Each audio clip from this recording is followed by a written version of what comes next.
Ella es líder de iglesia. Cuando unas colaboradoras plantean algunos problemas, los refuta inmediatamente. ¿Por qué se aferra a sus opiniones y se niega a buscar? ¿Qué actitudes corruptas oculta esto? ¿Cómo busca la verdad para corregirlo?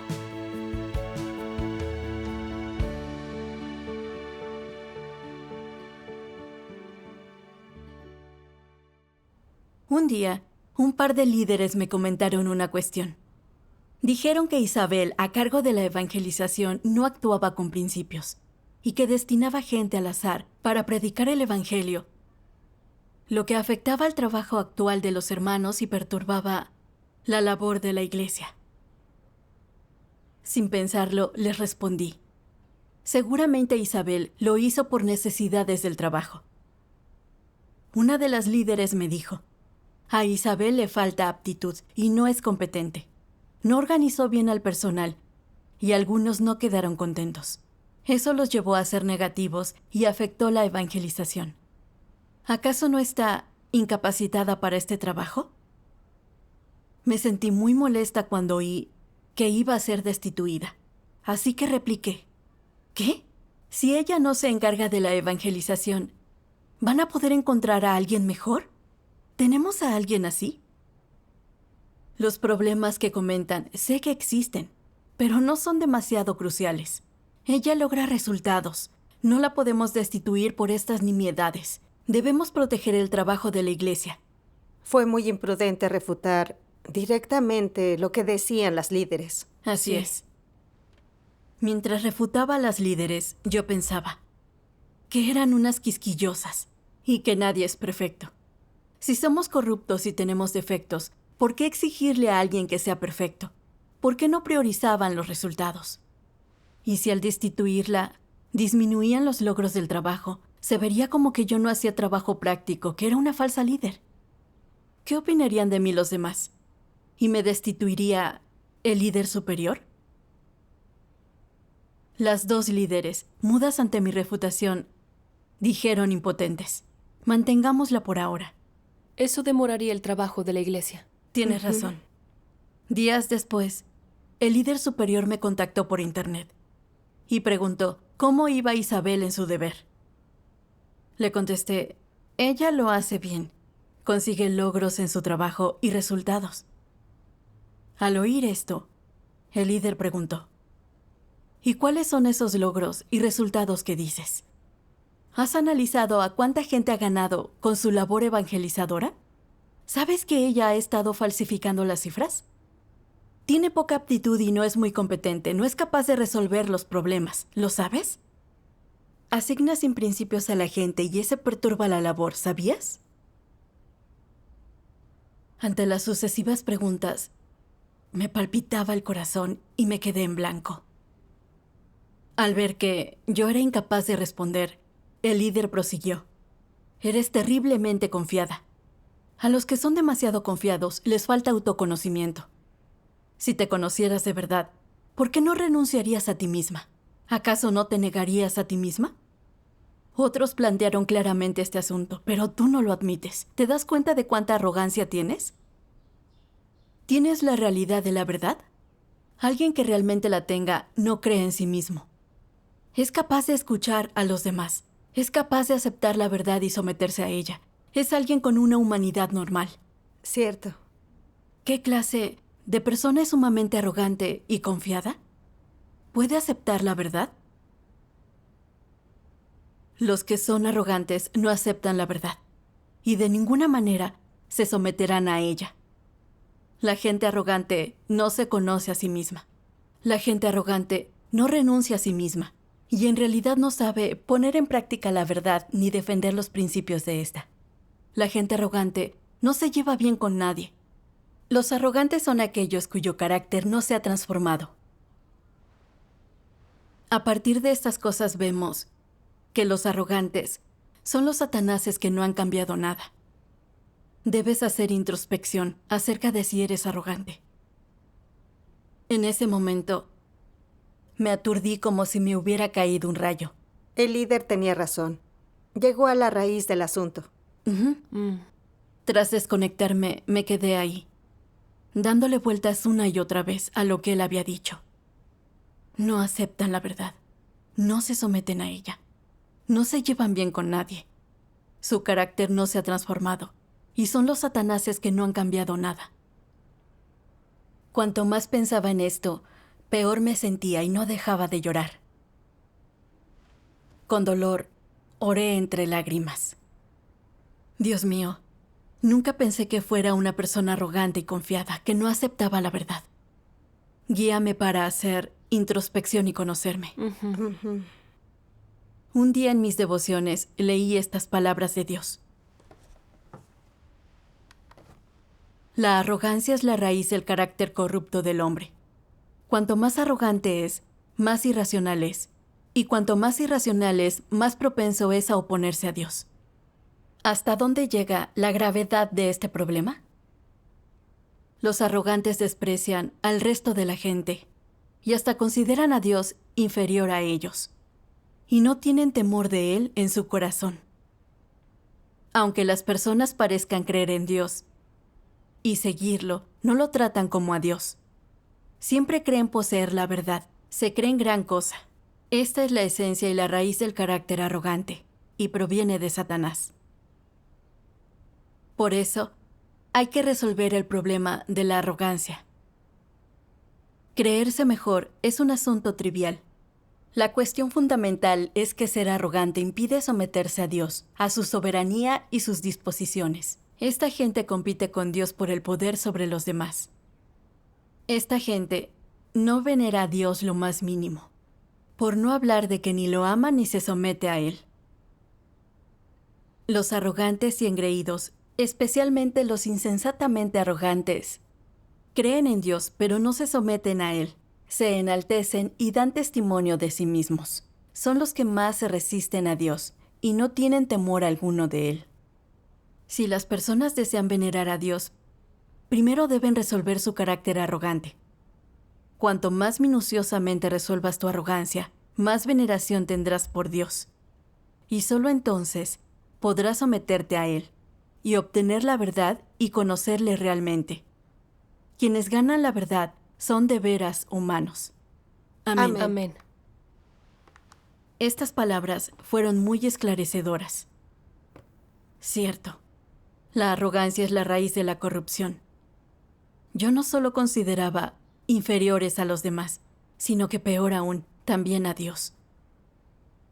Cuando ocurrían cosas, no buscaba la voluntad de Dios ni los principios de la verdad, sino que quería que todos me hicieran caso a mí. Recordé lo que me comentaron las líderes de iglesia sobre Isabel. Refuté todo lo que dijeron sin siquiera reflexionar.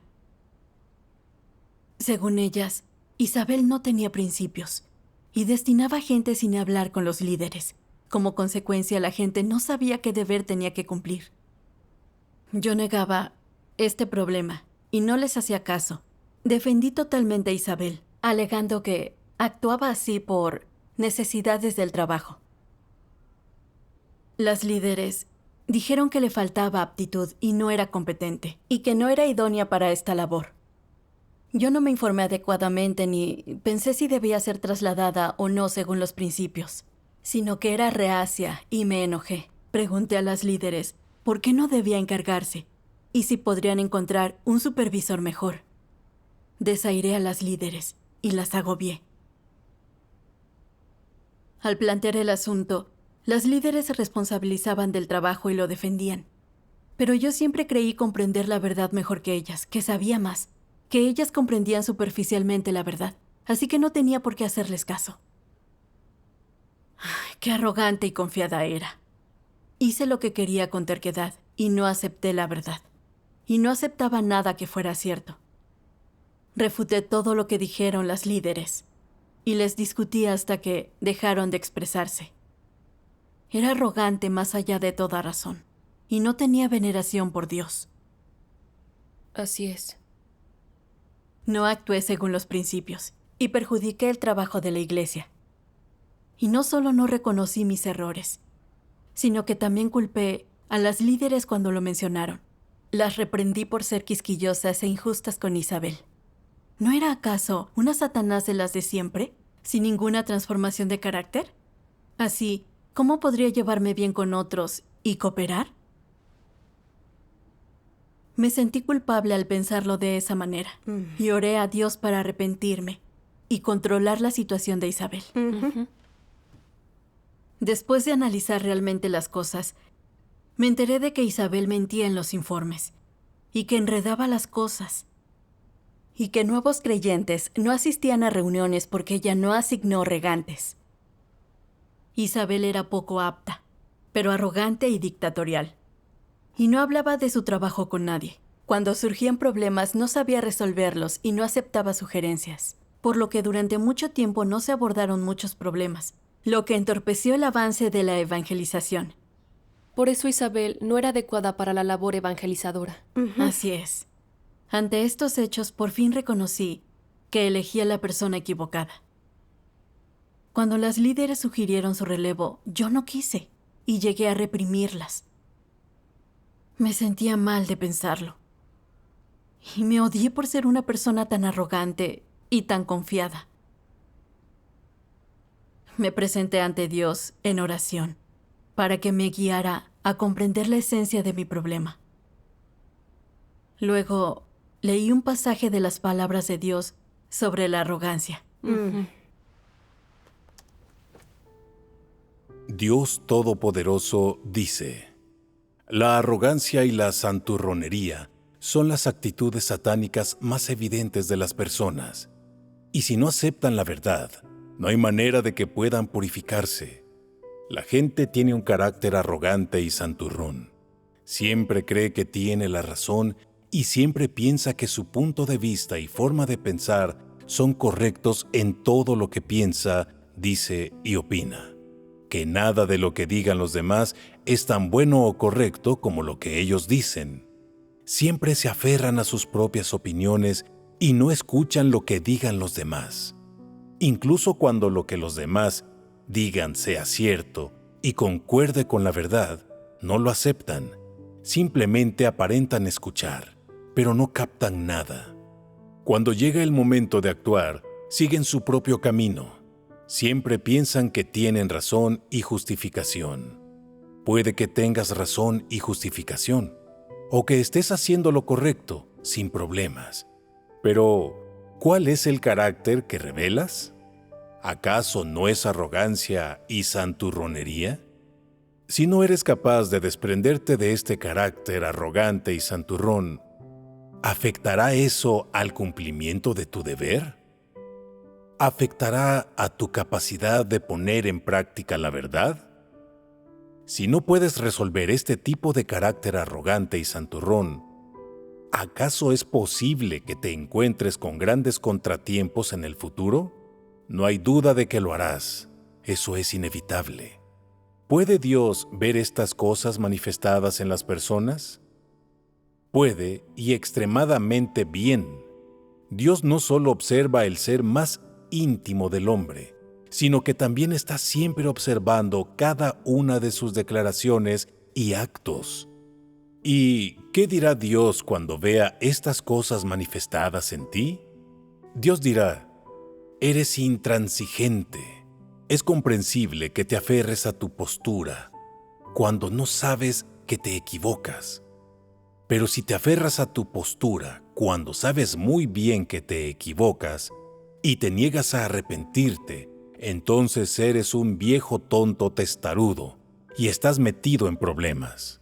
Si sea cual sea la sugerencia, reaccionas con una actitud negativa y antagónica y no aceptas la verdad en absoluto. Si en tu corazón no hay más que antagonismo, cerrazón, rechazo, entonces eres ridículo, un tonto absurdo. Eres demasiado difícil de tratar. ¿Qué tienes para ser tan difícil de tratar? Lo difícil de ti es que tu conducta no es una forma equivocada de hacer las cosas ni un tipo equivocado de comportamiento, sino que revela un determinado tipo de carácter. ¿Qué tipo de carácter revela? Estás harto de la verdad y la odias. Una vez que se te ha definido como una persona que odia la verdad, entonces, desde el punto de vista de Dios, tienes un problema. Dios te desprecia y se desentiende de ti. Con la gente, lo peor que podría pasar es que dijera: el carácter de esta persona no es bueno. Es testaruda, intransigente e insolente. Cuesta llevarse bien con ella, y ni ama la verdad, ni la aceptará, ni practicará jamás. Lo peor que podría pasar es que todo el mundo te diera esta clase de valoración. Pero, ¿podría esa valoración decidir tu destino? La gente no podría decidir tu destino con una valoración. Pero hay algo que no debes olvidar. Dios examina el corazón humano y al mismo tiempo también observa todo lo que hace y dice un ser humano. Si Dios ha tomado esta determinación sobre ti y afirma que odias la verdad, en vez de decir simplemente que tienes cierto carácter corrupto y eres algo desobediente, ¿es este un problema grave? Sí. En ese caso, te aguarda un problema. Este problema tiene que ver no con la forma en que la gente te ve ni cómo te evalúa, sino con la forma en que Dios ve tu carácter corrupto que odia la verdad. ¿Cómo te vería Dios entonces? ¿Te clasificaría Dios simplemente como alguien que odia la verdad y no la ama y nada más? ¿Es así de simple? ¿De dónde viene la verdad? ¿A quién representa la verdad?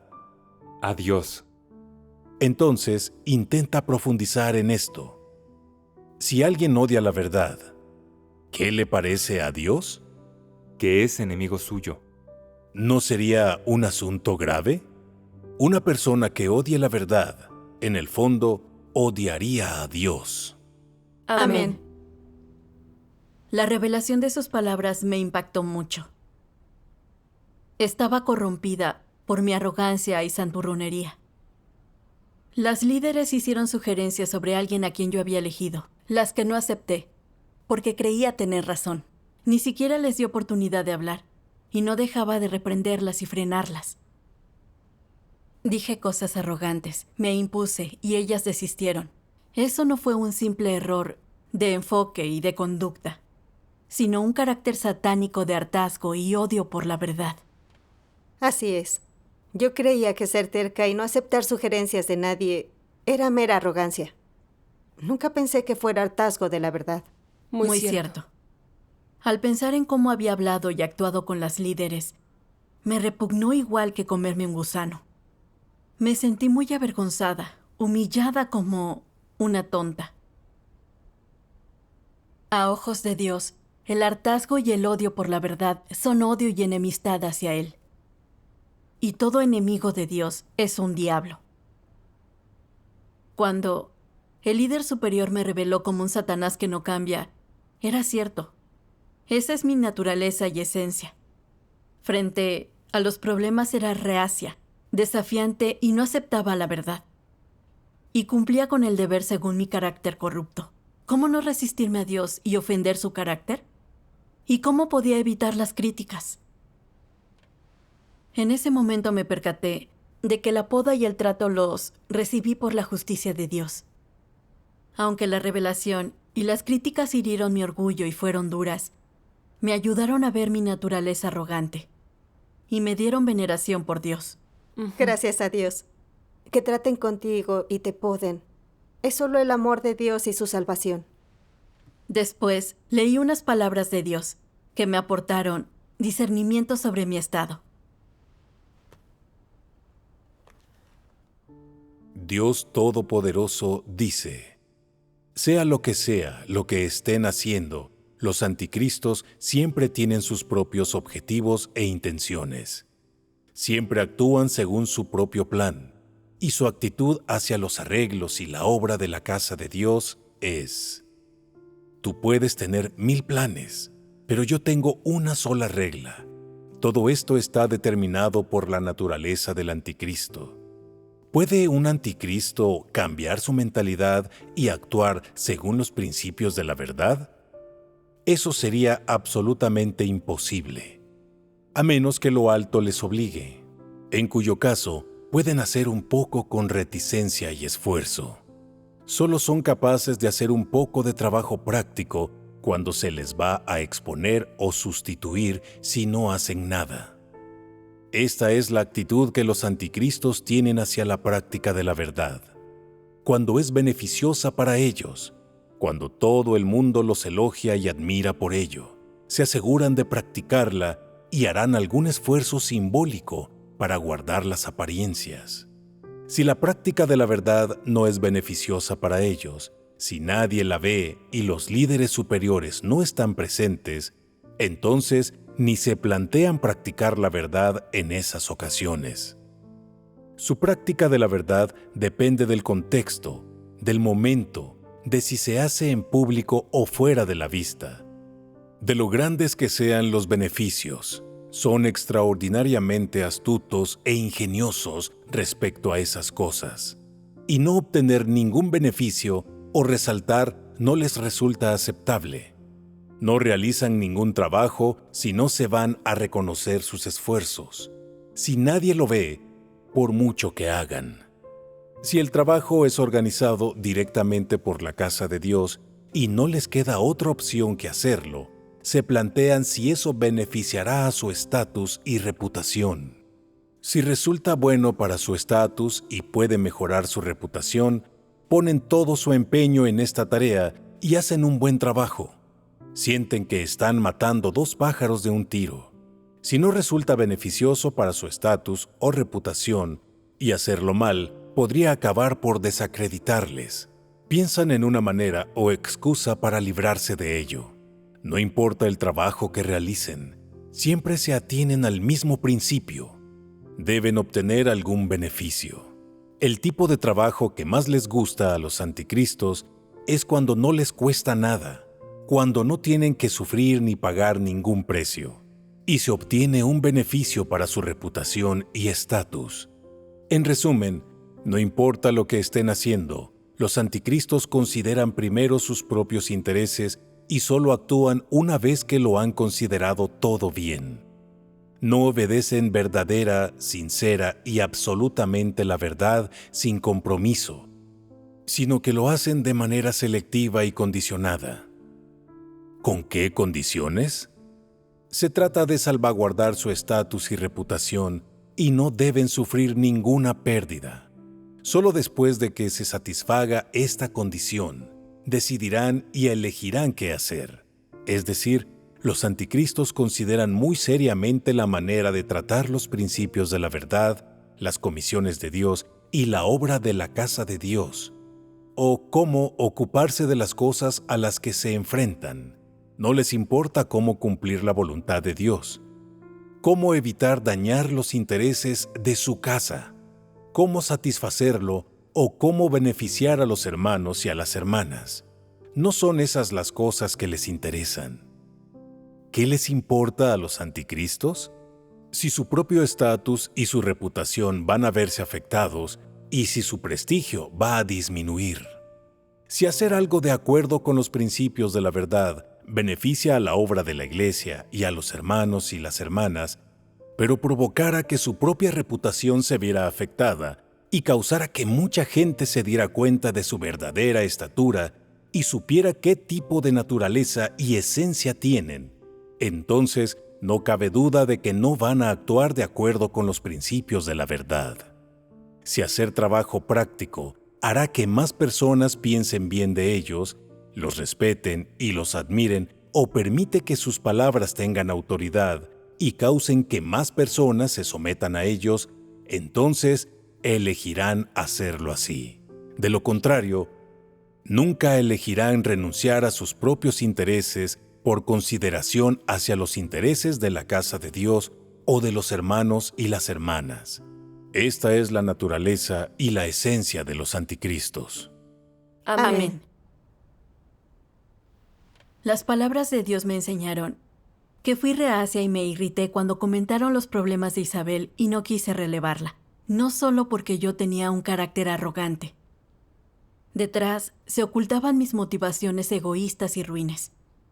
Me negué a aceptar las sugerencias de las líderes para preservar mi reputación y estatus. Las líderes tenían razón sobre los problemas de Isabel. Era obvio que no era idónea como supervisora y retrasaba la labor evangelizadora. Debería haberla destituido inmediatamente. Pero busqué toda clase de motivos para impedirlo y conservar mi reputación y estatus. En consecuencia, las líderes no supieron organizar bien las cosas, y eso afectó más nuestra labor evangelizadora. Mi arrogancia y no defender el trabajo de la iglesia y pensar en mi reputación y estatus afectaron a la labor evangelizadora y la entrada en la vida de los hermanos. A decir verdad, yo perturbaba la obra de la iglesia. De palabra pregonaba que defendía el trabajo de la iglesia, pero en realidad defendía mi reputación y estatus. Mientras pudiera preservar mi posición, aunque alguien tuviera problemas y entorpeciera la labor de la iglesia, yo miraba para otro lado. Estaba dispuesta a perjudicar a la iglesia con tal de preservar el estatus. ¿Esa no es la conducta de un anticristo? Sí. Con el juicio y la revelación de las palabras de Dios, descubrí mi naturaleza y esencia contrarias a Él, y tuve claras mis despreciables y malvadas intenciones. Sentí un poco de miedo, y quise arrepentirme, dejar de hacer el mal y resistirme a Dios por arrogancia. En mis devociones leí un pasaje que me dio una senda de práctica. Cuando otros expresan opiniones contrarias, ¿qué práctica adoptar para evitar ser arbitrario? Primero, ten una actitud de humildad. Deja de lado lo que crees correcto y permite que todos hablen. Aunque creas que estás en lo correcto, no insistas en ello. Este es un paso adelante. Demuestra una actitud de búsqueda de la verdad, de negarte a ti mismo y satisfacer la voluntad de Dios. Una vez que tienes esta actitud, a la vez que no te apegas a tu propia opinión, debes orar. Buscar la verdad proveniente de Dios y buscar un fundamento en sus palabras. Decidir cómo actuar en función de ellas. Esta es la práctica más adecuada y precisa. Cuando la gente busca la verdad y plantea un problema para que todos comuniquen y busquen una respuesta, es cuando el Espíritu Santo da esclarecimiento. Dios da esclarecimiento según los principios. Él hace balance de tu actitud. Si tú sigues siendo obstinado sin importar, si tu punto de vista es adecuado o no, Dios esconderá su rostro de ti y te ignorará. Él te hará toparte contra un muro, te expondrá y revelará tu feo estado. Si por el contrario tu actitud es correcta, ni obstinada, ni santurrona, arbitraria e imprudente, sino una actitud de búsqueda y aceptación de la verdad, si comunicas esto con todos, el Espíritu Santo empezará a obrar entre vosotros, y quizá te lleve a comprender con las palabras de otra persona. A veces, cuando el Espíritu Santo te esclarece, te lleva a entender el quid de la cuestión con unas pocas palabras o proporcionándote un sentido. En ese instante te das cuenta de que todo aquello a lo que te aferras está equivocado. Y entonces comprendes la forma más correcta de actuar. A esas alturas, ¿has tenido éxito al evitar hacer el mal? ¿Y cargar con las consecuencias de haber cometido un error? ¿Cómo se logra eso? Solo cuando tu corazón le teme a Dios y cuando buscas la verdad con un corazón obediente. Cuando te esclarezca el Espíritu Santo y determines los principios de tu práctica, ésta concordará con la verdad y podrás satisfacer la voluntad de Dios. Amén. Amén. Gracias a Dios. Buscar la verdad de corazón es vital para cumplir bien con un deber. Sí. Si veneras a Dios, buscarás más al enfrentar otras opiniones. Ajá. Esto disminuye los errores y te orienta en el deber. Sí, sus palabras me dieron una senda de práctica. Para no cometer el mal ni perturbar el trabajo de la iglesia, la clave es buscar la verdad cuando surjan los problemas, venerar a Dios, cooperar con las demás personas y hacerme a un lado y buscar cuando enfrente opiniones distintas. Así, recibo la obra del Espíritu Santo, hago las cosas bien y minimizo los errores. Cierto. Gracias a Dios. Entender esto me dio esclarecimiento y supe cómo actuar. Luego, destituí a Isabel y elegí a otro supervisor. Al cabo de un tiempo, mejoró mucho la labor evangelizadora. Gracias a Dios. Pero yo me sentí más arrepentida y culpable con estos resultados. Detesté mi arrogancia y haber mantenido en el puesto a Isabel, lo que fue una transgresión y perturbó la obra. Oré con la esperanza de buscar la verdad y dejar de hacer mi voluntad y ser arrogante. Gracias a Estupendo. Dios. No tardé en encontrarme con otra situación. En un debate de trabajo con unos diáconos, hice sugerencias. Pero apenas hablé, todos empezaron a intervenir para poner mis palabras por el suelo. Me sentía humillada y me pregunté, ¿estoy completamente equivocada en todo lo que dije? ¿Tienen ustedes razón en todo? ¿Qué van a opinar los demás de mí como líder si rechazan mis opiniones?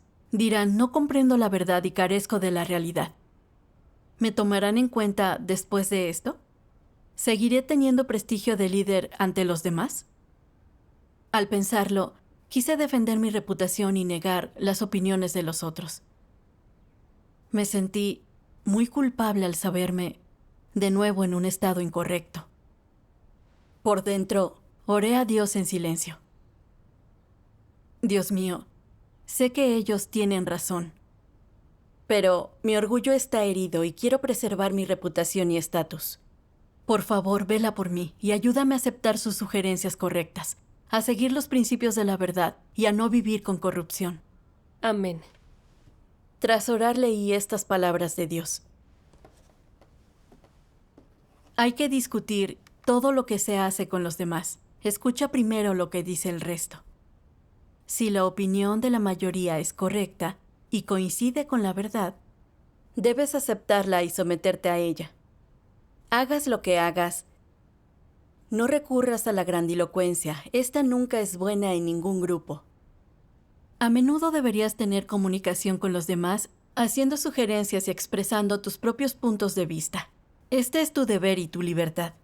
Pero al final, cuando hay que tomar una decisión, si eres tú el único que da el veredicto final, haciendo que todos hagan lo que tú dices y sigan tu voluntad, entonces estás violando los principios.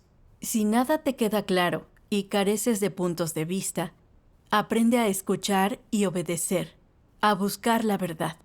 Tal es el deber que debes cumplir. Es una actitud de franqueza.